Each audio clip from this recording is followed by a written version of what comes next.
tudo bom com vocês? Meu nome é Laís e sou professora de Geografia. Bom, meninos, observem, meninos e meninas, observem o seguinte. Então, olha só, existem fatores que influenciam o clima. E aí nós temos a altitude. A altitude, a palavra-chave que define seria que é a altura de uma região com base no nível do mar. Se eu falo assim, a altitude da região X, você já vai saber que é a altura que está relacionada ao nível do mar, que ela exerce em nível do mar. Então, olha só, a altitude é a altura de uma região com base no nível do mar. Atua de maneira preponderante na determinação do clima de algumas regiões brasileiras, visto que a 4 metros do nível do mar, em Recife e Pernambuco, a média é de 26. E em Triunfo, em Pernambuco, ela está situada a 1.004 metros de altitude. Então, você percebe que quanto menor o nível de altitude, a temperatura é mais elevada. E quanto maior o nível de altitude, a temperatura é menos elevada. Quanto maior a temperatura, a altitude ela é menor. Quanto menor a temperatura, a altitude ela é maior. Então, você percebe que 4 metros de nível do mar em Recife é 26 graus Celsius. E em Triunfo é 1.004 metros de altitude, mas a temperatura cai. Ela vai para 18 graus Celsius. Os outros dois fatores é a continentalidade e a maritimidade. Ela corresponde, olha só. E elas correspondem à maior proximidade ou afastamento em relação às massas oceânicas. Então, perceba comigo. Se eu tenho uma cidade que ela está próxima ao mar, ela vai sofrer o processo de maritimidade. Por quê? Porque eu estou próxima ao mar. E essa cidade, ela vai fazer menos calor, porque se eu estou próxima do mar, eu vou ter mais vento. E as cidades que estão mais longe do mar, as que ficam mais no centro do Brasil, elas vão sofrer o processo de continentalidade. Por quê? Porque elas não estão próximas do mar e vão ter menos vento. Então, para diferenciar uma da outra, quando eu falo de maritimidade, eu falo de mar. Maritimidade, eu falo de mar. E continentalidade, significa que eu estou longe do mar. Então, exemplo, em áreas próximas ao mar, a variação é menor e ocorrem precipitações maiores. Então, se eu estou próximo do mar, vai ter mais chuvas, porque vai ter mais o processo de evaporação da água, tá? Eu vou ter mais vento, porque eu estou próximo do mar. Diferentemente de áreas que estão afastadas do mar, que são os processos que sofrem processo de continentalidade. Bom, como eu falei para vocês, existem 4 fatores que influenciam no clima. Como também existem elementos que influenciam do clima. São elementos do clima, tá? Bom, o que são elementos do clima? São características físicas que a atmosfera possui em uma determinada região da superfície terrestre. Então, vamos lá. Primeira, temperatura. Bom, temperatura você já deve imaginar que é a quantidade de calor, tá? Ou agitação de moléculas da atmosfera. Então, quanto mais moléculas a atmosfera tá tendo agitação, mais calor vai fazer. Quanto menos agitação, menos calor faz. Umidade do ar. Bom, quando eu falo de umidade do ar, eu estou basicamente falando de vapor de água na atmosfera, tá? Exemplo, se eu falo que em Belém está fazendo 37 graus, mas você me diz assim, tia, faz 37 graus, mas a sensação é que está fazendo muito mais calor. Por quê? Porque aqui em Belém, devido ao clima ser quente e úmido, a umidade do ar ela vai ser maior, faz com que nós sintamos mais calor, tá? Porque existe um vapor de água na atmosfera. Então, a temperatura, a quantidade de calor ou a agitação das moléculas na atmosfera, e a umidade do ar é o vapor de água na atmosfera, a pressão atmosférica. Bom, como eu falei para vocês, ela está relacionada conforme a altitude e a temperatura. O peso, ele aumenta ou diminui conforme a atmosfera do lugar. Exemplo, se eu estou...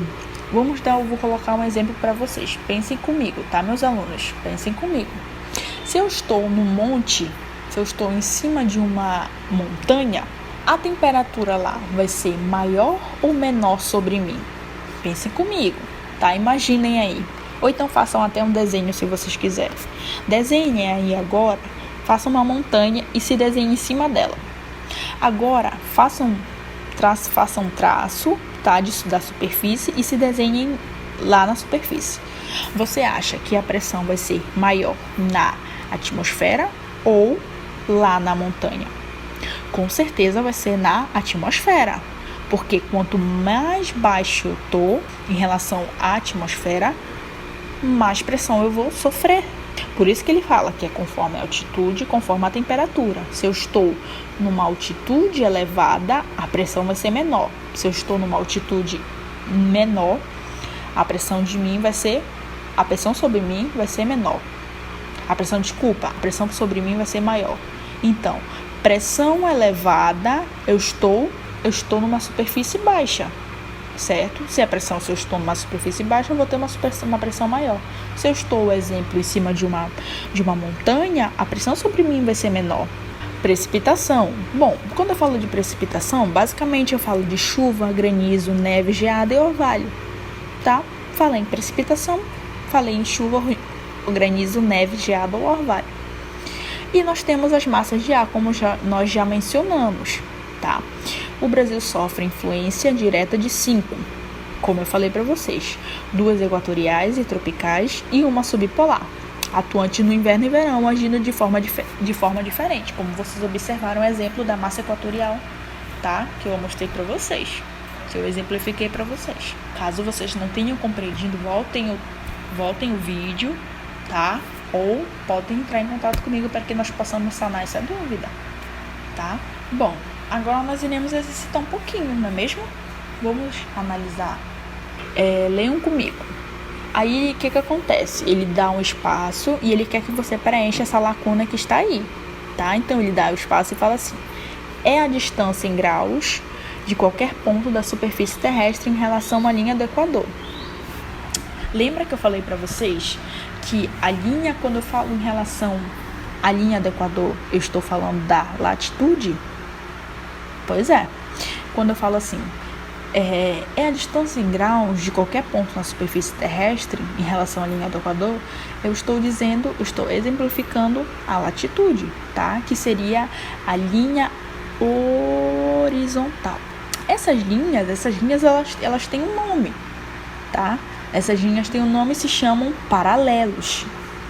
Então, a linha que eu estou exemplificando em relação à latitude se chama paralelo. Então, vamos ler novamente. A latitude é a distância em graus de qualquer ponto da superfície terrestre em relação à linha do Equador. E ela tem, principal, os paralelos da Terra. Além disso, como eu falei para vocês, as linhas verticais são as longitudes. Então, horizontal nós temos a latitude e vertical nós temos a longitude. A longitude, ela é a distância em graus de qualquer ponto da Terra em relação ao Greenwich. Bom, Greenwich, ele é muito conhecido porque ele se chama meridiano de Greenwich, estabelecido principalmente como paralelo. Como meridiano, desculpem. Então, vamos recapitular, vamos voltar aqui. A latitude, ela é a distância em graus de qualquer ponto da superfície terrestre em relação à linha do Equador. Bom, ela tem uma linha principal. Qual é o nome dessa linha, tia? O nome dessa linha se chama paralelo. Além disso, existe a longitude.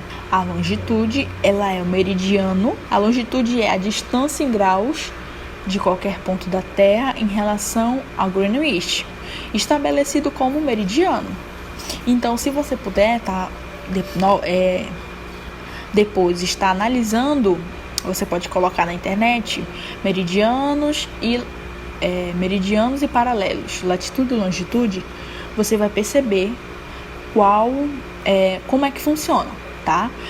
Nas linhas horizontais a latitude e nas linhas verticais a longitude. A latitude, eu vou dar um outro exemplo para vocês, ela vai dividir o hemisfério da Terra em norte e sul.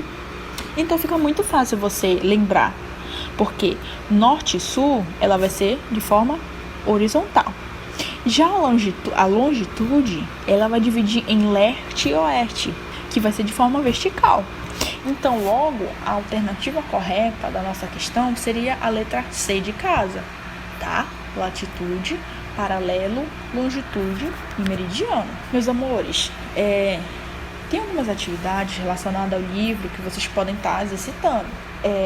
Lá na página 7, se vocês puderem estar me acompanhando, por favor, acompanhem a questão 1 e 2, página 7, questão 1 e 2. Então, eu quero que vocês façam sozinhos e a dica que eu dou é: analisem essa imagem que ele está falando sobre o fenômeno dos dias voadores e leiam o texto para vocês estarem respondendo de forma correta. Depois, nós entraremos com a segunda parte do acompanhamento, tá? Desse capítulo, para que nós possamos fechar. A priori, se vocês tiverem alguma dúvida, entrem em contato.